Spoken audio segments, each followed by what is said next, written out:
মলিকে আজকে আমি স্নান করানোর জন্য নিয়ে চলে এসেছি। এখানে মলি দাঁড়িয়ে আছে আর আমি ওকে স্নান করাবো এই ওয়ালের শেড কন্ট্রোল শ্যাম্পুটা দিয়ে। আমি সাধারণত এই শ্যাম্পুটাই ব্যবহার করি। ওয়ালের সব কটা শ্যাম্পুই খুব সুন্দর, এর গন্ধটা দারুণ। আর অনেক রকমের ফ্রেগরেন্সের আছে, অনেক ধরনের আছে। তো আমার ওয়ালের টিক্স কন্ট্রোল শ্যাম্পুটা খুব একটা ভালো লাগেনি, ওটা আমার পছন্দ না।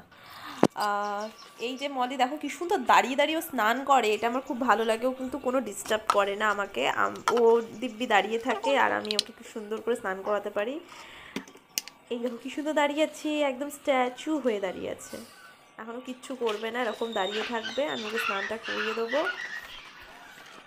আমি এই গ্লাভসটা ইউজ করি ওকে স্নান করানোর সময়। এই গ্লাভসটা দিয়ে খুব ভালোভাবে পরিষ্কার করা যায় আর খুবই নরম, এটা সিলিকনের তৈরি, খুব ভালো। এটা অ্যামাজন বা ফ্লিপকার্টে সব জায়গায় অ্যাভেলেবেল আছে। এটা দিয়ে স্নান করালে ওদেরও খুব আরাম লাগে, ম্যাসাজ করে দেওয়া যায়। এই দেখো মলির এখন আপাতত স্নান হয়ে গেছে, এখনও ঘরে ঢুকবে বলে বসে আছে। ওই গা ঝাড়ছে ও, এখনও ঘরে ঢুকবে। এবার আমি তো বন্ধ করে দিয়েছি, কেন ঘরে ঢুকলে পুরো জল জল হবে। আমি একটু ওকে বাইরে রেখে ওকে একটু শুকিয়ে নিই, তারপর ওকে ঘরে ঢুকতে দিই। এখানে ওকে আমি একটা টাওয়াল পেতে দিয়েছি, এই টাওয়ালে ও নিজের গা নিজেই খুব সুন্দরভাবে পরিষ্কার করে নেয়, কিছু করতে হয় না কোনো। এরকম পেতে দিলে ও খুব সুন্দর নিজেকে নিজে ভালোভাবে পরিষ্কার করে নেয়। এটা বেশ ভালো, এই দেখো কি সুন্দর করছে। এবার এরকম করার পর ও পোছাপুছি হয়ে গেলে ওকে ঘরে ঢোকাবো।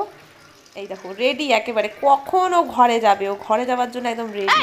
এইটাতে তো এরম পড়ছে। হয়ে গেল, ওর মোটামুটি শুকিয়ে গেছে, এবার আমি ওকে ঘরে নিয়ে যাব।